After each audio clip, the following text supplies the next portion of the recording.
Salam dəyərli izləyicilərim. Bu günləri mən çoğundurulu, xırçıltılı kələm turşusunun hazırlanmasını sizinlə bölüşəcəm.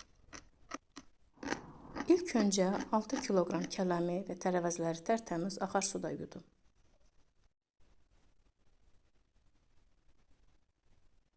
Mən 6 kiloqram kələmdən istifadə etdim. Kələmləri 4 hissəyə bölüb, çox xırda olmayan küt-küt doğradım. O sizin zövqünüzlə asılıdır. Necə istəsəniz o cür doğraya bilərsiniz. 700 qram yer kökünü üzünü təmizləyib sürkəşdən keçirtdim.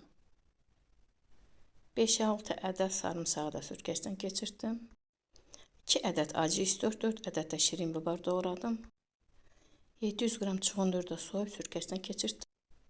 Çuğundur bu cür keçirməm bu üsulunda Ləzzət Yeməklər kanalında izləmişdim. O bu cür hazırlamışdı. Təxminən bir xörək qaşığı quru istor tökdüm. Sürkəşdən keçirtdiyi bütün tərəvəzlərin hamısını kələmin üzərinə tökdüm.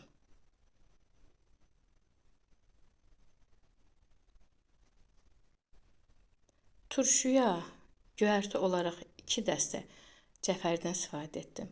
Hamısını qat-qat ləyənə yerləşdirdim. Dəfnə yarpağı da tökdüm.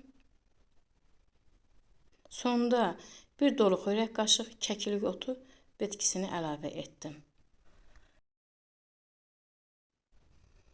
6 kiloqram kələmə 12 dolu xörək qaşığı turşu duzu, 2 xörək qaşığı şəkər tozu, 3 stəkan üzüm sirkəsi əlavə etdim. Üzüm sirkəsi də zövqə görədir. Həm dadına görə etdim mən, həm də tez turşuması üçün. Bu cür qarışdırdım.